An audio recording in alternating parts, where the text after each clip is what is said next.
Un monarque vit reclus sur une île déserte, à 5000 km de sa patrie. Son ex-épouse passe ses étés seule dans un palais à Majorque. Entre ces deux lieux si éloignés, deux femmes partagent le même calendrier, veillant à ce qu'aucun de leurs parents ne soit jamais totalement isolé.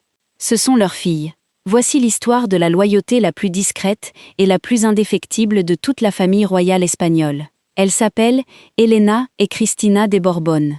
Ce sont les infantes d'Espagne, filles de Juan Carlos et de la reine Sofia, et sœurs du monarque actuel, Felipe VI. Et tandis que tout le pays suit la zarzuela, Léonore et les grands événements institutionnels, ces deux femmes accomplissent depuis des années, sans fanfare et loin des projecteurs, une sorte de mission silencieuse. Une mission, maintenir l'unité d'une famille déchirée par la distance, les scandales et les impératifs de l'État. Aujourd'hui, nous allons vous raconter toute cette histoire. Vous comprendrez comment une famille autrefois comblée s'est retrouvée partagée entre un palais à Majorque et une résidence à Abu Dhabi. Vous découvrirez le système de rotation mis en place par ces deux sœurs pour que leur père et leur mère, qui ne se voient presque plus, ne vivent jamais seuls les dates importantes. Vous comprendrez pourquoi leur frère, le roi, ne peut reproduire leur organisation. Et vous entendrez parler des retrouvailles de l'été 2026, lorsque le monarque en exil est revenu à Majorque après des années d'absence et s'est assis, ne serait-ce que quelques heures, auprès de la femme dont il s'était éloigné et auprès de ses filles, qui ne l'ont jamais quitté. Il est important de clarifier un point avant de commencer. Nous parlons de la famille royale espagnole et de sujets qui suscitent des opinions très diverses en Espagne. Notre but n'est pas de juger la monarchie, ni de la considérer comme positive ou négative, ni de porter un jugement sur qui que ce soit. Nous présentons des faits vérifiés, en distinguant les informations journalistiques des informations confirmées, et chacun en tirera ses propres conclusions. Aujourd'hui, nous racontons avant tout une histoire qui, pour une fois, relève moins du scandale que d'un sujet aussi simple et universel que celui des enfants qui refusent de laisser leurs parents âgés seuls. Et au fil du récit, la même question, omniprésente dans ce genre d'histoire, persistera. À quoi bon naître au sommet d'une nation, avec titre, résidence et l'une des plus grandes fortunes d'Europe, si au final votre famille se retrouve dispersée aux quatre coins du monde et que deux filles doivent se relayer pour que leurs parents ne passent pas Noël seuls? Car les Bourbons avaient tout et ont découvert que même le trône le plus prestigieux ne dispense pas, au final, du besoin fondamental de toute famille, la présence de quelqu'un. Pour comprendre cela, il faut commencer par examiner comment cette famille s'est fracturée. Pour comprendre ce que font ces deux sœurs aujourd'hui, il faut d'abord comprendre comment leur famille s'est scindée. Et cette scission a une origine bien précise. Pendant des décennies, les Bourbons ont incarné, du moins aux yeux du public, la famille royale par excellence. Le roi Juan Carlos, la reine Sofia et leurs trois enfants, Elena, Cristina et Felipe, passaient leurs étés ensemble à Majorque, apparaissaient ensemble lors d'événements officiels et projetaient l'image d'une famille unie au plus haut niveau de l'État espagnol. Mais cette image, au fil des ans, a commencé à se fissurer, et à partir de 2012 environ, la famille est entrée dans une spirale de crise qui l'a transformée à jamais. Des scandales ont éclaté. D'abord, ceux impliquant l'infante Cristina et son époux, avec une procédure judiciaire qui l'a conduite devant les tribunaux.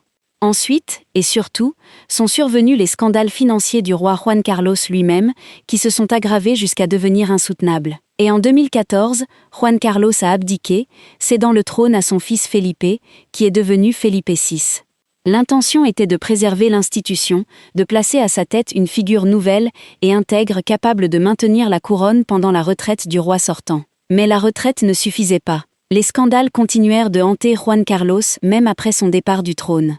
Et en août 2020, il prit la décision la plus radicale de sa vie, il quitta l'Espagne pour s'installer à Abu Dhabi, aux Émirats arabes unis, à des milliers de kilomètres de son pays, dans un exil qu'il présenta lui-même comme temporaire, mais qui finit par devenir permanent. C'est ainsi que la famille se divisa en deux, au sens le plus littéral du terme. D'un côté, le roi Juan Carlos, exilé au milieu de nulle part. De l'autre, la reine Sofia, restée en Espagne, à la Zarzuela, poursuivant ses activités et remplissant ses devoirs. Tous deux, déjà brouillés depuis des années sur le plan personnel, étaient désormais séparés par des milliers de kilomètres. Deux parents, deux pays, deux solitudes. Il convient de s'attarder sur la situation particulière de ces deux parents, car il ne s'agit pas d'un divorce ordinaire. Juan Carlos et Sofia vivaient de fait séparément depuis un certain temps. Leur mariage, de la vie générale, avait cessé de fonctionner comme celui d'un couple depuis longtemps. même s'il était maintenu en apparence par l'institution. Mais vivre séparément au sein d'un même pays, en se côtoyant lors d'événements officiels, est une chose. Se retrouver séparés par un océan et un continent, l'un des deux en exil, en est une autre. L'exil de Juan Carlos a transformé une séparation personnelle en une séparation géographique absolue, créant ainsi une situation qu'aucun d'eux n'avait souhaitée. Deux personnes âgées, ayant partagé toute une vie et toute une famille, vivant désormais aux antipodes, séparées l'une de l'autre, mais aussi sans possibilité de s'entraider dans leur vieillesse, comme le font de nombreux couples séparés, qui au moins, restent dans la même ville. Dans ce vide, dans cette double solitude de deux parents séparés par la distance, les filles sont intervenues, car il fallait bien que quelqu'un comble ce manque. Il fallait veiller à ce que ni le père dans le désert, ni la mère en Espagne, ne restent complètement isolés. Et ce quelqu'un ne serait ni l'institution, ni le protocole, ni l'État. Ce serait la famille, et plus précisément, deux filles. Et pris au piège de cette fracture, se trouvaient les enfants. Le roi Felipe, lié à l'institution, et les deux sœurs, Elena et Cristina, qui, face à cette famille brisée, ont pris une décision silencieuse qui les définit entièrement. Elles ont décidé qu'aucun de leurs parents ne serait laissé seul. Pour comprendre ce qu'elles font, il est utile de savoir d'abord qui sont ces deux femmes, si semblables dans leur fidélité et si différentes en tout le reste. Commençons par l'aînée. L'infante Elena est née à Madrid le 20 décembre 1963.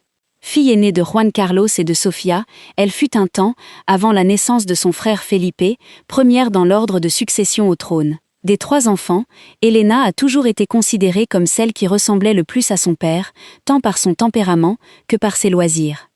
Elle partage avec Juan Carlos une passion pour le sport, la voile, la chasse, les mondanités estivales et les régates. Elle a épousé Jaime de Marichalar, dont elle s'est séparée par la suite, et est la mère de deux enfants bien connus de la presse espagnole, Froilán et Victoria Federica. Au fil des ans, Elena est restée une figure réservée, mais fidèle, honorant ses engagements et surtout, demeurant très proche de son père. Cette ressemblance avec lui est essentielle pour comprendre pourquoi elle l'accompagne dans ses loisirs. Elena n'accompagne pas Juan Carlos aux régates par obligation, mais parce qu'elle partage véritablement cet univers. Depuis son enfance, elle a vécu des étés de voile à Majorque, les compétitions, l'ambiance maritime. C'est un univers qui lui appartient, et non un sacrifice qu'elle fait pour son père. Lorsqu'elle se rend à Genève pour passer une semaine de régate avec lui, elle est elle aussi dans son élément. Père et fille partagent une passion, ce qui rend leur complicité naturelle et spontanée. Elena a été décrite comme la plus Bourbon de la fratrie, celle qui incarnait le mieux l'esprit du roi affable, passionné de sport et de plein air. C'est précisément pour cette raison que, lors de la dislocation de la famille, il était naturel qu'elle accompagne son père en exil et lors de ses voyages à travers l'Europe. Ce rôle dépassait largement le simple devoir filial, car il existait aussi une véritable affinité de caractère et de goût. Et puis il y a la Benjamine, l'infante Cristina, née à Madrid le 13 juin 1965. Longtemps, elle fut la fille la plus cosmopolite et moderne de la famille. Elle fit des études, travailla dans une fondation culturelle et épousa en 1997 Iñaki Urdangarin, un joueur de handball devenu duc par la suite. Ils eurent 4 enfants, et la vie de Cristina bascula brutalement lorsque le scandale de corruption impliquant son mari éclata, une affaire qui finit par la toucher elle aussi. Et ici, il est essentiel d'être très clair sur un point, car il s'agit d'une question de justice. La princesse Cristina a comparu devant le tribunal lors d'un procès suivi par toute l'Espagne, mais elle a été acquittée. Le tribunal l'a déclarée innocente des accusations portées contre elle. Son mari a été condamné et emprisonné, et leur mariage a pris fin des années plus tard. Mais Cristina a été acquittée, et il faut l'affirmer sans équivoque, car pendant des années, elle a subi un procès public extrêmement difficile, dont elle est sortie indemne devant la loi. Il est important de s'interroger sur ce que cette période a représenté pour Cristina, car elle aussi a connu l'exil bien avant son père. Lorsque le scandale a éclaté, l'infante et sa famille ont quitté l'Espagne pour s'installer à Genève, en Suisse.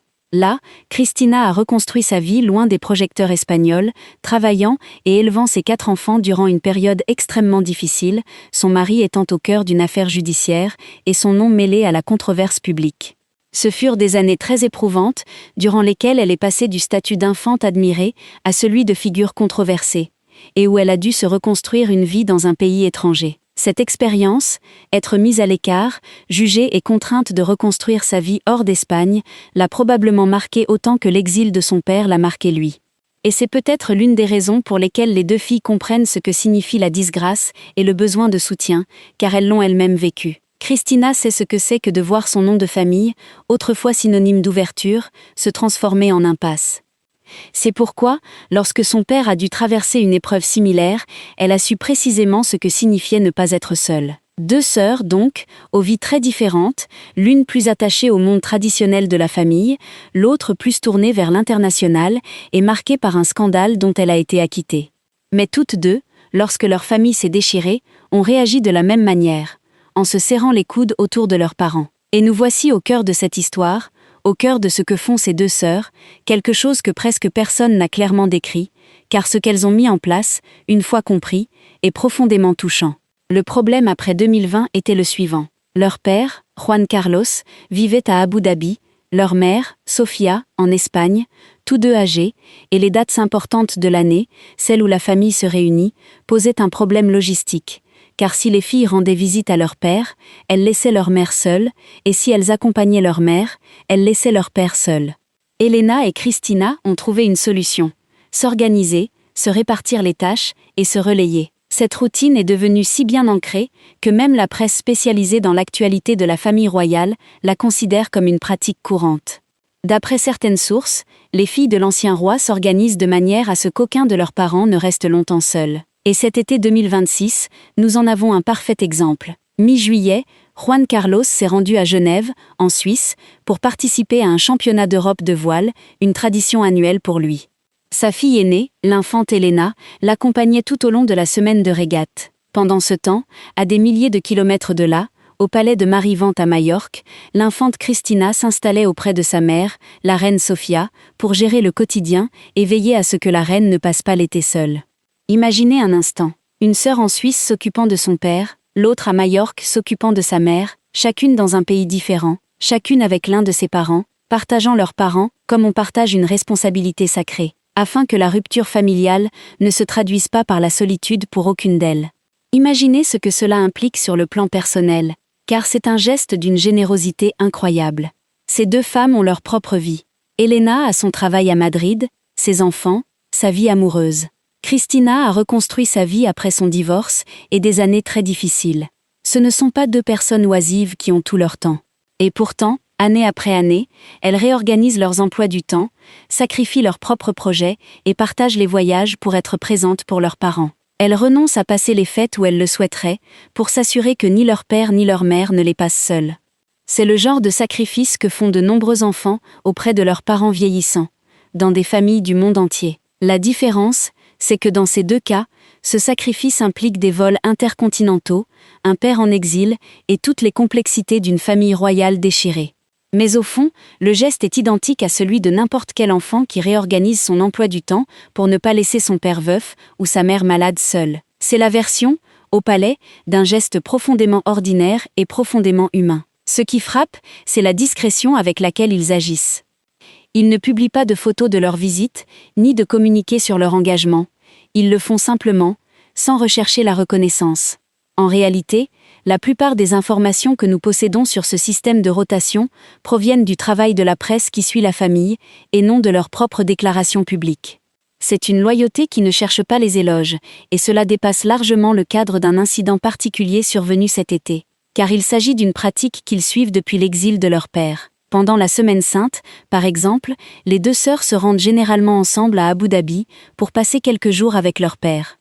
Selon la presse spécialisée, ces retrouvailles pour la Semaine Sainte sont devenues une tradition à laquelle les filles de l'ancien roi tiennent absolument. Il en va de même pour le Nouvel An et les vacances d'été. Depuis que Juan Carlos s'est installé aux Émirats arabes unis en août 2020, ses filles font tout leur possible pour lui rendre visite lors des moments les plus importants de l'année. Une fidélité discrète, sans photo, sans déclaration, sans ostentation. Simplement deux filles qui, quoi qu'il arrive, veillent à être présentes pour lui.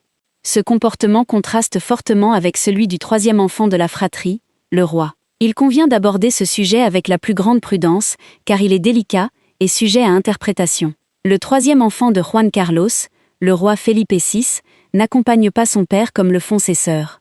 Il ne se rend pas à Abu Dhabi pour le voir, ne partage pas avec lui les dates importantes, et cette absence est très remarquée. Mais, et c'est essentiel, l'explication n'est pas celle que beaucoup imaginent. Il ne s'agit pas d'un manque d'amour de Felipe pour son père, ni d'un simple désaccord familial. C'est quelque chose de bien plus vaste et complexe. C'est une question d'État.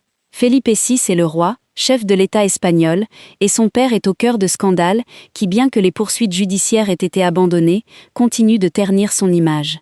Pour Felipe, maintenir une relation publique et visible avec son père représenterait un risque énorme pour l'institution qu'il incarne. Chaque photographie le montrant avec Juan Carlos, chaque geste d'affection, raviverait la polémique et replongerait la couronne dans le bourbier dont Felipe tente de la sortir depuis des années.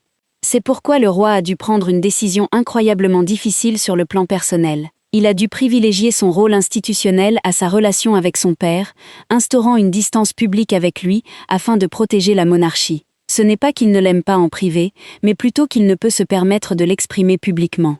Et c'est là l'un des plus lourds fardeaux de la royauté. Même le lien qui vous unit à votre propre père ne vous appartient plus vraiment, car il est soumis aux intérêts de l'institution. Pour saisir pleinement l'ampleur de ce sacrifice, il faut se souvenir de la relation unique qui unissait ce père et ce fils. Car Juan Carlos était bien plus que le père de Felipe, il était aussi son prédécesseur, son mentor, celui qui l'a préparé pendant des décennies à régner. C'est lui qui lui a enseigné l'art de gouverner, qui l'a façonné, qui lui a transmis tout son savoir sur l'art de porter la couronne. Et Felipe, pendant de nombreuses années, a profondément admiré son père, le protagoniste du 23 février, le roi qui avait instauré la démocratie. Leur relation était, outre son caractère paternel, celle de deux rois, un maître et son disciple. Tout cela rend la distance que Felipe a dû prendre d'autant plus douloureuse. Car il ne se distancie pas seulement d'un père, il se distancie de l'homme qu'il admirait, de qui il a appris, de qui il a hérité du trône. Il doit, en quelque sorte, renier publiquement son propre mentor et ses propres origines, précisément pour protéger ce que ce même père lui a appris à protéger, la couronne. C'est un cruel paradoxe. Felipe défend la monarchie en prenant ses distances avec l'homme qui lui a appris à l'aimer. Pour bien comprendre à quel point il est injuste de tirer des conclusions hâtives à ce sujet, revenons sur un détail de l'été dernier. Lorsque Juan Carlos est rentré à Majorque en juillet 2016, Felipe VI s'y trouvait déjà. Il était arrivé quelques jours plus tôt pour entamer ses audiences estivales avec les autorités des Baléares. Autrement dit, père et fils étaient à Majorque quasiment en même temps. Mais Felipe a dû quitter l'île ce même dimanche matin, non pas pour éviter son père, mais parce que de graves incendies de forêt s'étaient déclarés à Madrid et à Ávila. Le roi devait alors gérer la situation d'urgence, rencontrer les équipes concernées et se rendre là où un chef d'État se doit d'être en temps de crise. Ce détail résume parfaitement la différence entre les filles et le fils. Les filles sont des femmes libres, sans responsabilité institutionnelle, qui peuvent se permettre d'être fidèles à leur famille sans en subir les conséquences. Le fils, lui, est le roi, lié par une fonction qui l'oblige à constamment faire passer l'État avant sa propre famille. Aucun comportement n'est meilleur que l'autre, il reflète simplement des circonstances différentes. Mais cela explique pourquoi ce sont les sœurs, et non le frère, qui soutiennent leurs parents. Nous en arrivons maintenant à l'événement qui a fait la une de tous les journaux cet été. Fin juillet 2016, un événement inédit depuis des années s'est produit. Le roi Juan Carlos est retourné à Majorque. Et il est essentiel de comprendre la portée de ce geste. Pendant plus de 40 ans, Majorque et le palais de Marivan ont été le lieu de villégiature estivale de la famille royale. Mais après l'exil de Juan Carlos, son lien avec l'île avait été rompu. Il n'avait pas remis les pieds à Marivan depuis des années. La raison de son retour était une célébration privée, le 80e anniversaire d'un vieil ami rencontré lors de ses étés majorquins. Juan Carlos arriva de Genève, où il avait participé à des régates avec sa fille Elena, et ne resta sur l'île que 24 heures à peine.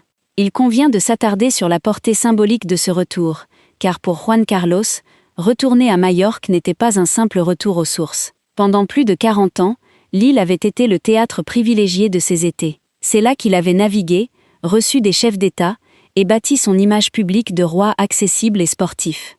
Le palais de Marivan, la baie de Palma, les régates, tout cela faisait partie intégrante du paysage de ses plus belles années. Revenir après une si longue absence, et ce, en tant qu'homme âgé, exilé et isolé, a dû raviver d'innombrables souvenirs.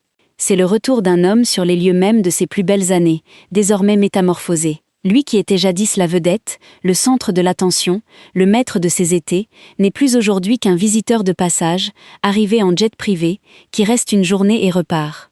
Le contraste entre ce qu'il était et ce qu'il est saisissant.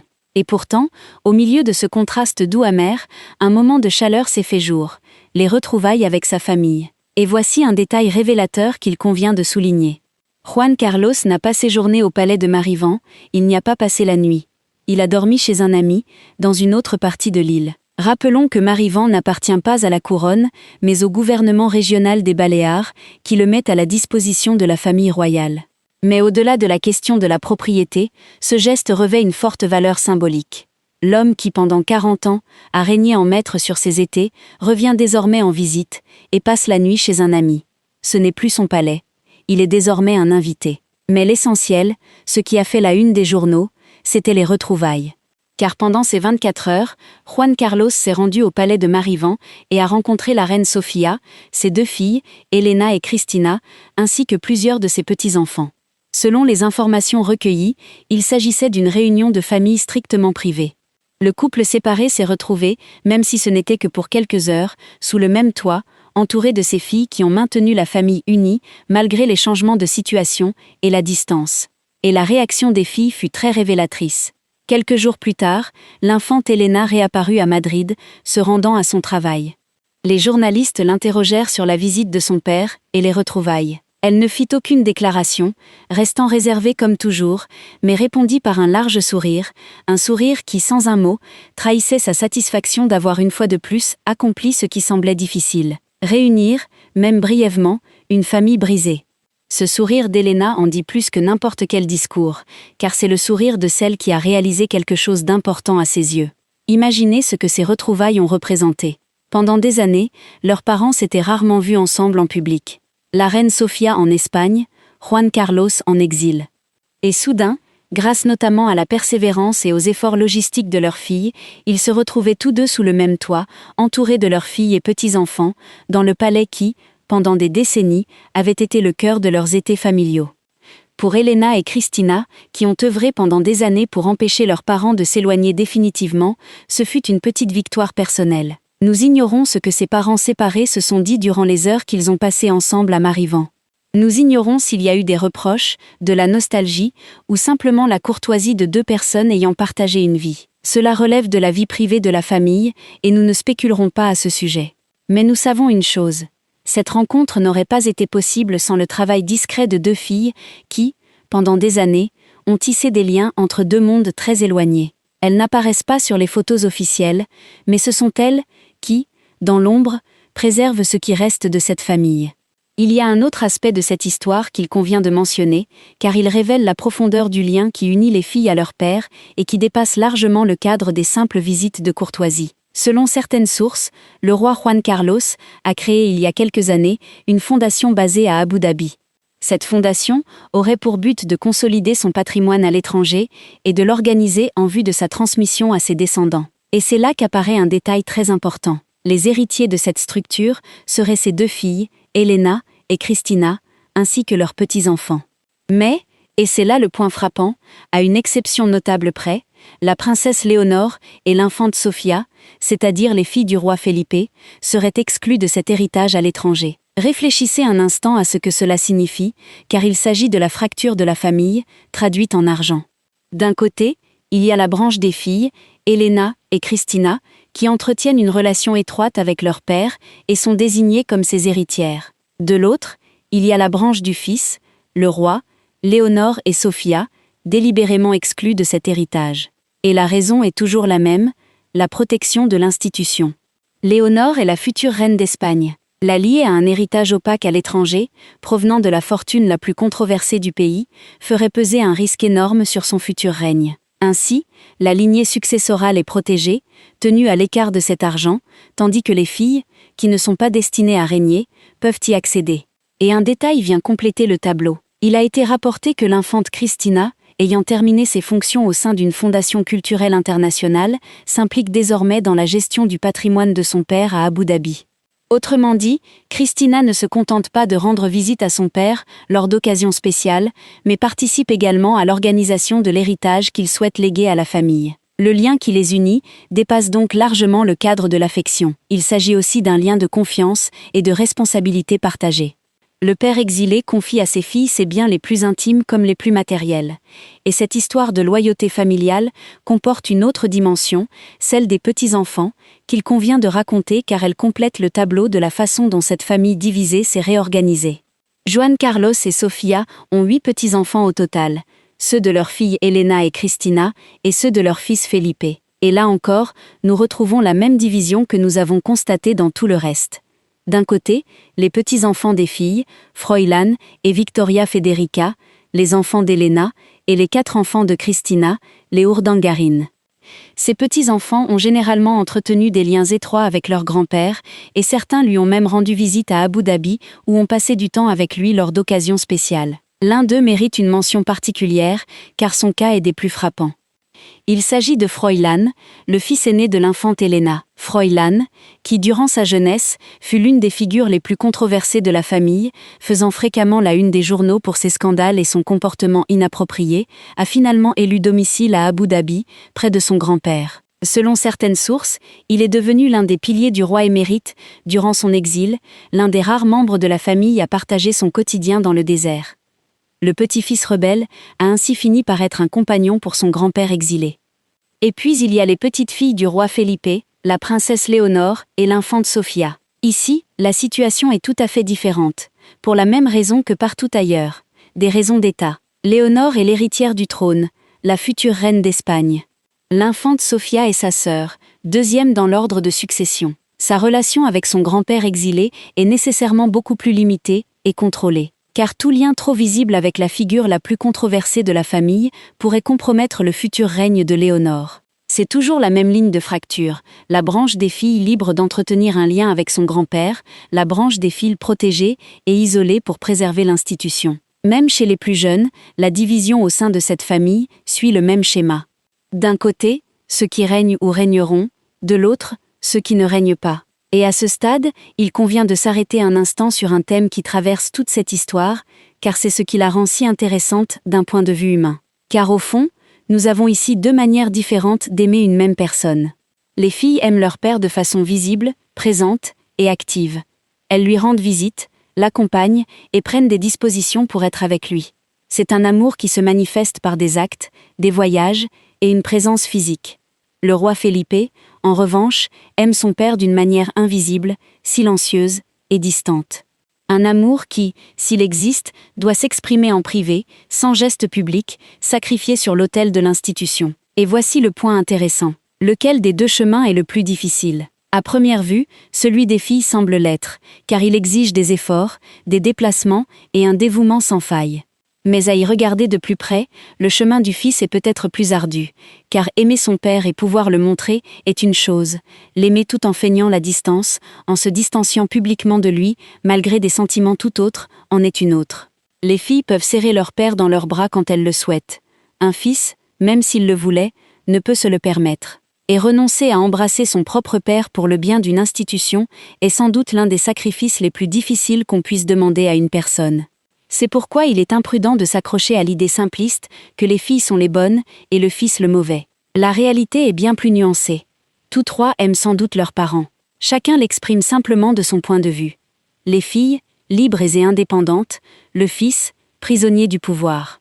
Et ces 3 façons d'aimer sont légitimes, même si seules 2 sont visibles. Ce qui est indéniable, c'est que grâce à la liberté des filles, ces 2 parents âgés ne sont pas seuls. Et c'est finalement ce qui compte, qu'il y ait quelqu'un. Et dans cette famille, cette personne porte un prénom féminin. Ce sont Elena et Cristina. Prenez un instant pour considérer l'histoire complète de ces 2 femmes, car elles recèlent plusieurs leçons, toutes plus originales les unes que les autres. La première concerne la loyauté. Il est facile d'être loyal quand tout va bien, quand la famille est à son apogée, et que l'appartenance à ce cercle privilégié n'apporte que des avantages. La difficulté réside dans la loyauté lorsque la famille se déchire, lorsque le nom de famille, autrefois source de fierté, devient source de scandale, lorsque suivre son père signifie un exil pénible dans le désert. C'est là que ces 2 sœurs ont révélé leur véritable nature. Elles n'ont pas abandonné leurs parents dans l'adversité, au contraire, elles se sont organisées pour être plus présentes que jamais. Voilà la véritable loyauté, celle qui se manifeste dans l'épreuve. La deuxième leçon concerne les rôles que l'on attend de nous. Prenons l'exemple des filles et du fils. Tous 3 aspirent sans doute à la même chose, être proches de leurs parents. Mais seuls 2 y parviennent, car la 3e, portant une couronne, en est empêchée. Ceci nous enseigne quelque chose sur le prix du pouvoir. Plus on est haut placé, moins on s'appartient. Les sœurs sont libres précisément parce qu'elles ne règnent pas. Le frère est prisonnier précisément parce qu'il règne. Le pouvoir, qui semble tout donner, nous prive parfois même de la liberté d'embrasser notre père. Et il y a une 3e leçon, celle qui donne tout son sens à cette histoire, et elle concerne ce qui compte vraiment au final. Car il s'agit d'une famille qui possédait absolument tout, couronne, palais, une des plus grandes fortunes d'Europe, le summum du pouvoir dans un pays. Et voyez où l'histoire en est arrivée. 2 filles qui consultent un calendrier pour que leurs parents âgés, désormais séparés, ne passent pas Noël seuls. Au final, quand les projecteurs s'éteignent et que les scandales s'apaisent, il ne reste que la même chose que dans n'importe quelle famille. Des parents qui vieillissent et des enfants qui décident s'ils seront là pour eux. Toute la grandeur du monde se résume, en fin de compte, à cette question profondément humaine. Et cette leçon est particulièrement précieuse pour quiconque l'entend, quelle que soit sa position sur la monarchie, car elle nous rappelle que l'argent et le pouvoir ne peuvent acheter ce dont on a vraiment besoin en fin de vie. Juan Carlos possède, de la vie générale, une fortune colossale. Il pourrait s'offrir les meilleurs soignants du monde, s'entourer de tout le luxe imaginable dans sa résidence d'Abu Dhabi, mais rien de tout cela ne remplace la présence d'une fille traversant la moitié du globe pour passer Pâques avec vous. La reine Sofia vit dans des palais, et tous ses besoins matériels sont comblés, mais rien de tout cela ne remplace la présence d'une fille à Marivan, pour qu'elle ne passe pas l'été seule. Ce que ces 2 sœurs offrent à leurs parents est inestimable. Leur présence, leur amitié, le message qu'elles leur transmettent que, quoi qu'il arrive, ils ne sont pas seuls. Et c'est sans doute ce qu'il y a de plus précieux, le seul que ni les couronnes, ni la fortune ne peuvent garantir. Cela se mérite, et Elena et Christina l'ont mérité, en étant présentes dans les moments difficiles, pas seulement dans les bons. Et nous en arrivons à la vérité qui sous-tend toutes les histoires de ce genre. Ni les couronnes, ni les titres, ni les fortunes incommensurables ne changent l'essence de la vie, à savoir que les parents vieillissent, les familles se déchirent, et qu'au final, la seule chose qui compte vraiment, c'est d'avoir quelqu'un pour organiser votre emploi du temps et vous éviter la solitude. Les Bourbons avaient tout, et ont fini par dépendre, comme tout le monde, de la fidélité discrète de leurs 2 filles. Si vous vous penchez sur l'histoire de ces 2 sœurs, vous constaterez qu'il s'agit avant tout du récit d'une famille qui a appris à ses dépens ce qui compte vraiment. Une famille royale qui, pendant des décennies, a projeté une image d'unité parfaite. Une crise qui a éclaté vers 2012 et a tout bouleversé. Les scandales de Christina, dont elle a été acquittée. Les scandales du roi, qui ont finalement conduit à son exil. Une abdication en 2014 pour sauver l'institution. Un père parti pour Abu Dhabi en 2020. Une mère laissée seule en Espagne. Un fils, le roi, lié par sa fonction, est contraint de prendre ses distances avec son propre père. Et 2 filles qui, face à cette fracture, ont pris la décision la plus simple et la plus difficile à la fois, partager leurs parents, pour qu'aucune ne soit laissée seule. Elena à Genève avec son père, Christina à Marivan avec sa mère, toutes les 2 ensemble à Abu Dhabi chaque Pâques, et des retrouvailles cet été 2026 qui les ont toutes réunies à nouveau, même si ce n'était que pour 24 heures. Leur histoire prouve que dans les grandes dynasties comme dans les grandes fortunes, quand l'éclat s'estompe, ce qui demeure est identique à ce qui se passe dans n'importe quel foyer. Les parents vieillissent, et les enfants choisissent d'être présents ou absents. Les sœurs Bourbon ont choisi d'être présentes. Et c'est pourquoi, au-delà des scandales et des gros titres, leur histoire possède quelque chose qui manque à beaucoup d'autres récits similaires. La tendresse de 2 filles qui n'abandonnent jamais personne. Et leur histoire ne s'arrête pas là, car la famille reste divisée entre 2 pays. Le père demeure dans le désert, la mère en Espagne. Et ces 2 sœurs, comme on pouvait s'y attendre, perpétueront leur cycle de loyauté, été après été, Noël après Noël. L'histoire de l'infante Elena et de sa vie discrète, celle de l'infante Christina et de son passage au tribunal dont elle fut acquittée, celle du roi Juan Carlos et de son exil, celle de la reine Sofia et de son refuge à Marivan, toutes ces vies composent le portrait d'une famille qui avait tout et qui a appris ce qui compte vraiment. Merci d'avoir suivi cette histoire jusqu'au bout, l'histoire de ces 2 filles qui soutiennent en silence une famille déchirée en 2.